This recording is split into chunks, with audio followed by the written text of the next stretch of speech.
חיימקה, בוקר טוב. מה קורה? על הכיפה. יופי. אתה כבר סבא? את תופסת אותי ממש בדקה ה-90. זה קורה כל רגע? לא כל רגע, אבל אני על סף העניין. עומדים לעשות מני סבא. לנכד או נכדה? לנכדה. לנכדה... וואו, אני כבר רואה את ההתמוגגות. ואיך אתה רואה את עצמך כסבא? איך אתה מכין את עצמך אולי למאורע הזה? סבא מדהים. מה תעשה עם הנכדה? אני אשחק איתה ואני אבלה איתה, והרבה מאוד אני אעזור לבת שלי. יש משהו נורא כיפי בלהיות סבא וסבתא במובן הזה שאתה רק בדברים הטובים. אתה לא חייב לחנך אין לך אחריות פה על אופיו ודרך גידולו של הילד. אתה בא רק. אם אתה סבא וסבתא חכמים, זה נכון. יש פוטנציאל מאוד גדול בסבתאות, במיוחד בסבתאות המודרנית, שזה מה שאת אמרת, שיש לנו את האפשרות להיות עם ילדים קטנים, לא כמו שהיינו בתור הורים עם כל הקושי והסבל והקשי והפיפי וזה שאין זמן ובלילה, וואי. ותחושת האחריות, אלוהים ישמור, תחושת האחריות. אבל איך זה שלסבא וסבתא אין תחושת אחריות? הרי הם לא רוצים שנצר, בשר מבשרם, דם מדמם, יגדל לגדולות ונצורות? הם היו מאוד שמחים. במיוחד כשהם רואים את האבא והאמא מוותרים על כל צעד ושל ולא שמים גבולות לילד? אני מבין שאת מרמזת לדוגמה שאנחנו נדבר, אז באמת אם סבא וסבתא לא יודעים להציב את הגבול בין האהבה שלהם לילד ולנכדה ולנכד, לבין הרצון שלהם להשפיע בצורה כל כך משמעותית, נוצרות בעיות, והבעיות העיקריות מתחילות כשהסבא והסבתא יוצרים קואליציות. זה האסון הכי נורא. הקואליציות יכולות להיות או עם ההורים נגד הנכד, שזה פחות קורה, או מה שיותר קורה זה קואליציה עם הנכד או הנכדה נגד ההורים. זה יכול להיות קואליציה סמויה. זאת אומרת, כל הזמן מבקרים את ההורים, שופטים את ההורים, הרבה פעמים בנוכחות הנכד או הנכדה, וזה מוריד עוד יותר את סמכות ההורים. לפעמים זה בצורה מאוד גלויה. אני יכול לספר לך על מקרה של סבא וסבתא שגרים די קרוב להורים, ויש שם ילדה מאוד קשה. יש לפעמים ילדים קשים. ילדה קשה, ילדה מתמרדת, מתנגדת, ילדה שלא לומדת, ילדה שעושה בעיות. בת כמה היא? בכיתה ז'-ח' נגיד. וההורים, הורים עם עוד כמה ילדים, ולא קל להם, והם מחנכים את הילדה הזאת בצורה קצת קשה. וילדים קשים, הרבה פעמים בתור הורים אנחנו נוטים ליפול לפח הזה ולחנך אותם גם קשה. והסבא והסבתא עומדים מהצד, במיוחד הסבתא, וחווים את המצוקה של הנכדה, וגם את המצוקה של האמא. והנכדה באה אליהם וכועסת אל האמא. מה היא עשתה לי? והיא הורגת אותי, ואבא הרביץ לי. והסבתא במלכוד. מצד אחד הנאמנות לבת, ומצד אחד הרצון גונן על הנכדה. נכון. והיא קיבלה החלטה. לגונן על הנכדה? לגונן על הנכדה. וכתוצאה מזה האמא כעסה מאוד, מכיוון שמה שקרה, הנכדה החליטה שהיא עוזבת את הבית. ולאן היא הלכה? לסבתא. לסבתא. כמו שאתה קורא לה. וסבתא הצילה אותה מאימת ההורים. ופה זו נקודה מאוד חשובה, שסבתא לפעמים מרגישה שהיא יכולה להחליף את ההורים. היא יודעת הרבה יותר טוב מה ההורים מה לעשות. היא מלאת ניסיון של שנים. היא מלאת ניסיון, ואז היא מחליפה אותם. ובמקום לעשות את הפעולה הנכונה להחליף זמנית, שזה הפונקציה, אחת הפונקציות החשובות של סבא וסבתא, להחליט לתת לנשום. קחי כמה שעות ותהי עם עצמך לבד. היא חושבת שהיא צריכה להחליף אותה קבוע. כן. איזה סוגים? אתה יכול לאבחן סוגים של סבתאות? אפשר לאבחן סוגים של סבתאות. אני חושב שמה שיותר כדאי זה לחשוב על התפקידים השונים שסבא וסבתא יכולים לשמש, ולפעמים זה אותם סבא וסבתא, ולפעמים זה סבא וסבתא אחרים. אז יש את התפקיד שהוא התפקיד הקלאסי, שזה פשוט ליהנות. סבא וסבתא שבאים ליהנות. הם רוצים ליהנות. מה שנקרא, סבא וסבתא שמחים פעמיים, פעם אחת שהילדים באים, ופעם שנייה שהילדים הולכים. והם עושים את הכיף עם הנכדים, גם כשהנכדים קטנים בתור תינוקות, אבל גם יותר גדולים, זה סבא וסבתא המודרניים, שנוסעים נגיד עם הנכד או הנכדה לטיול מסביב לעולם, או טיול בר מצווה. כן. הם לוקחים אותם ללונה פארק, וכן הלאה. זה ממש ממש לעשות. במיוחד שהיום יש המון סבים וסבתות נורא צעירים. צעירים. דרך אגב, יכולים להיות בני 60, נכון? המושג של צעיר פה הוא לא רק בגיל, כי מבחינת הגיל אין כל כך הבדל לעומת מה שהיה פעם, ההבדל הוא הבדל בצעירות הנפשית. כן. שהיום סבא וסבתא, הם לפעמים גם רוקדים סלסה, כפי שאת יודעת. כן. והם אנשים מדובר בו ברקדן מקצועי, שפעם אף הכריח אותי לרקוד איתו, ומאז לא שבתי לרקוד. אנחנו נעשה טנגו. ויש להם את העולם שלהם. הם אנשים צעירים במובן שיש להם עולם שלהם, והם יודעים ליהנות וכן הלאה.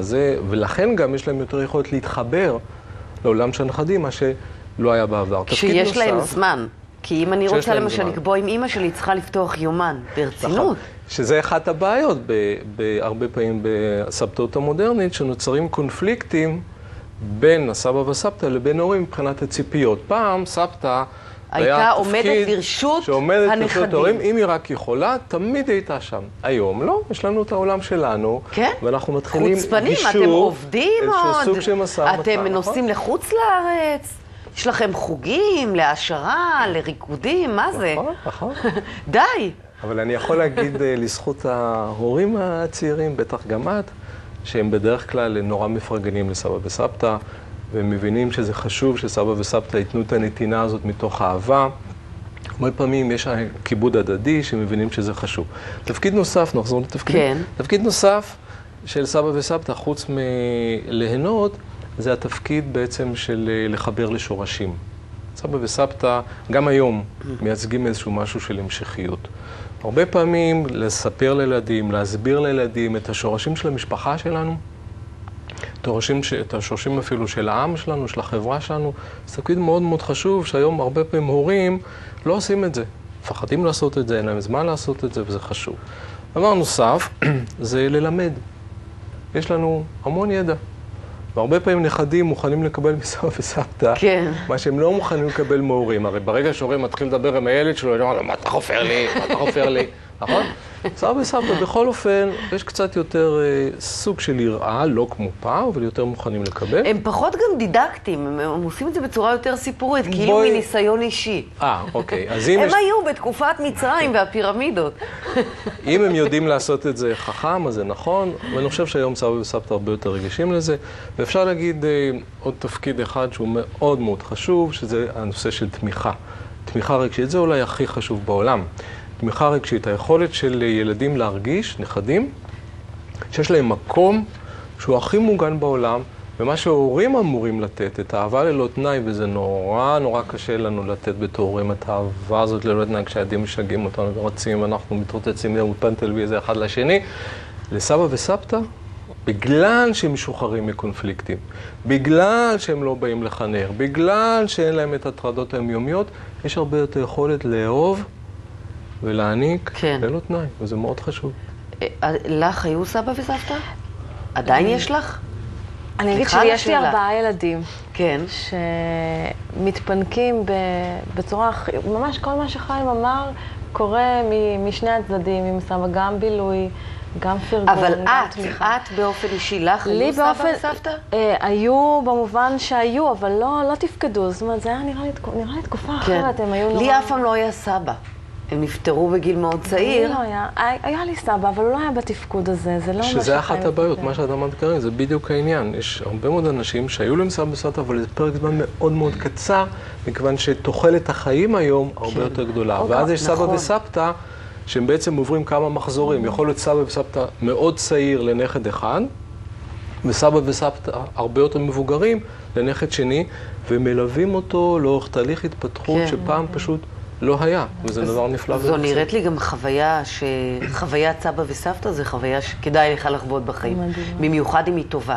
אבל יש סבים וסבתות שגם יכולים לגרום נזק לנכדים שלהם? בוודאי. בואו לא נעשה מהחיים דבר הרבה יותר יפה ממה שהם, כי יש גם הרבה בעיות. למשל, הנושא של אפליה. אני בתור סבא, יש לי 2 נכדים, 2 משפחות, ויש לי שם נכד אחד, מה זה כיפי. כן. שהוא אני שהייתי קטן. הכי. יש לי גם נכד אחר שהוא ממש ממש בסדר, אבל ההוא, מה זה? כן. והחלק הזה של אפליה וקיפוח, במיוחד שגם ההורים מרגישים אותו, והם באים אליי בתור סבא בטענות לעניין הזה, והילדים, הילד יבוא ויגיד, סבא מקפח אותי והוא לא נותן לי, והאמא תגיד, זה משהו שיכול להיות מאוד מאוד קשה. בטח יש קיפוח גם כשמדובר בנכד ראשון, יש משפחות מסוימות שהנכד הראשון, במיוחד אם הוא בן זכר, זה עולם ומלואו. כל האחרים אחרי זה, הם נספחים לנכד הבכור הזה. נכון, ואז זה בהחלט יכול להוסיף לתחושת אפליה וקיפוח שיש לילד, אבל לפי הבנתי, היום במרבית המקרים, באמת סבא וסבתא, אם ההורים, בואו נדגיש פה עוד נקודה מאוד חשובה, אם ההורים נותנים להם את המקום הנכון והמשמעותי, הם יכולים לתת תרומה מאוד משמעותית לנכדים, והנקודה של ההורים היא קריטית. בעצם היום, כדי שסבא וסבתא יצליחו לעשות את התפקיד שלהם, הם צריכים להיות מתואמים מאוד מאוד עם ההורים. אם אני לא מתואם עם ההורה, אם אני חושב שאני יכול להחליף אותו, אם אני בא אליו כל הזמן בביקורת, אם אני נותן לו כל הזמן עצות, אם אני מרחיק את עצמי ממנו, בעצם ההורה לא ייתן לי את המקום מול הנכדים. לפעמים, דרך אגב, זה יכול להגיע למקרים מאוד מאוד מאוד קשים, שאפילו באים לגישור. כן, כמו מה? הורים מונעים, ממש מונעים מסבא וסבתא לראות נכדים, לא מוכנים שהם יראו. מה? עד ככה התנהגת לנכד שלי? עד ככה השפלת אותו? ואז הם לוקחים את הנכדים. לבן שלי. זאת אומרת, הבת אומרת לאמא שלה. לאמא שהתנהגה לא יפה לבן שלה לנכד. לפעמים זה גם ביטוי לקונפליקטים ישנים שיש בין ההורים לבין ההורים שלהם, שהם סוגרים חשבונות על חשבון הנכדים. פעם דיברתי עם סבתא כזאת בן שלה היה נשוי למישהי, והם התגרשו, והמישהי הזאת מונעת. אני לא יודעת איך היא יכולה לעשות את זה וזה, אבל היא לא ראתה כבר 2 או 3 נכדים. זה קורה. זה כאב אדיר לסבא וסבתא. סבא וסבתא נקראים העניין הזה, אבל יש חוק היום שאומר שאתה יכול לתבוע, לראות את הנכדים, שיצא בעקבות סבים וסבתות, שהילדים הרחיקו אותם כעונש, השתמשו בילדים. זאת אומרת, גם זכויות לסבא ולסבתא. יש להם זכויות, הם יכולים להגיע, הם נלחמו על זה לפני כמה שנים, זה יצא, והיה תקדים בנושא הזה, ובית המשפט מאפשר לסבא וסבתא לראות את הילדים, את הנכדים, אם הילדים לא מרשים להם, שזה דבר שקיים. אבל הרעיון באמת שכדאי להדגיש פה, זה גם את התפקיד של סבא וסבתא עם ההורים. כלומר, יש לנו בתור סבא וסבתא תפקיד מאוד חשוב עם ההורים, לא רק להחליף אותם פיזית, שזה קריטי מאוד מאוד בעבודת ההורות הקשה, אלא גם מבחינה רגשית, לתמוך בהם, לפרגן להם, לעודד אותם שהדרך שלהם היא נכונה וטובה, זה משהו שהוא מאוד מאוד חשוב, כמובן במיוחד להורים שהם הורים צעירים, שזה עתה רק מתחילים את הגידול ויש להם המון המון התלבטויות ולא קראו את כל הספרים בתחום ההורות, ואז החלק הזה שבו אני תומך בהורה ומעודד אותו, הוא חלק שלא יסולא בפז. יש נכדים שכשהם גדלים ומתבגרים, לא רוצים ללכת יותר לסבא וסבתא שלהם. פער הדורות הוא כבר כנראה גדול מדי, יש להם את העיסוקים שלהם. מה קורה אז למערכת היחסים? האם ההורים צריכים להכריח את הילדים האלה ללכת לבקר את ההורים שלהם, או להניח להם לעשות מה שהם רוצים? קודם כל נגיד שבאמת היחסים בין סבא וסבתות הם תלויי גיל, ובגיל ההתבגרות, שזה הגיל שעליו את מדברת, בעצם יש פוטנציאל לשתי אפשרויות. אפשרות אחת זה מה שאת אמרת, שיש אלמנט של התרחקות, במיוחד אם הסבא וסבתא באמת הם לא יודעים להתחבר לראש של הילד ולא מוכנים להסתכל על מחשב ולא מוכנים לדבר על דברים שמעניינים אותו. אבל, תכף אני אחזור לזה, אבל יש גם פוטנציאל אחר, פוטנציאל של התקרבות דווקא, שבעצם סבא וסבתא בשביל המתבגר הם מקום מפלט נהדר, הם מקום שבו הוא יכול לעשות התחברות מדהימה, ושם לשתף את המבוגר שהוא לא מתמרד נגדו. מה קורה אם הנכד מספר לסבא או לסבתא סוד והוא מבקש לו לגלות להורים? זה באמת דילמות. אני חושב שהסבא וסבתא פה צריכים לגלות את הגמישות הוריה באופן עקרוני, הם צריכים לכבד את זה, כדי לשמור לילד את המקום החיובי הזה. הרבה פעמים אני יכול להגיד לך שאני בתור אבא, עודדתי את הילדים שלי. ההורים צריכים לעודד את הילדים שלהם. אתם יכולים לדבר עם סבא וסבתא מה שאתם רוצים והם לא יספרו לנו. זה דבר נפלא בהורות, שאני יודע, זה מקל עליי בתור הורה, שאני יודע שיש מישהו שאני סומך עליו, שהילדים יכולים ללכת אליו. כמובן, אם חס וחלילה, אתה יודע, הילד מספר לסבא וסבתא שהולך להתאבד, אז בוודאי אנחנו נפעיל שיקול דעת. אבל באופן עקרוני, לשמר את הפינה הזאת ככל האפשר. לגבי הנכדים, שלא רוצים ללכת לסבא וסבתא, אז זאת הנקודה שחשובה על התשתית שההורים בונים למקום של סבא וסבתא במשפחה. כמובן שבילד בגיל ברות את לא יכולה להכריח, אבל אם הילד יותר קטן, בגיל 10, 11, 12, ואת מבהירה שסבא וסבתא הם חלק חשוב במשפחה שלנו, וללכת לסבא וסבתא זה חוויה שהיא מאוד משמעותית לנו בתור משפחה, הוא ילך גם אחר כך. כן. וזה קשור למקום שאנחנו בתור הורים נותנים לסבא וסבתא. יפה. וזה מאוד חשוב. הפסקה קצרה, עוד מעט אנחנו חוזרים.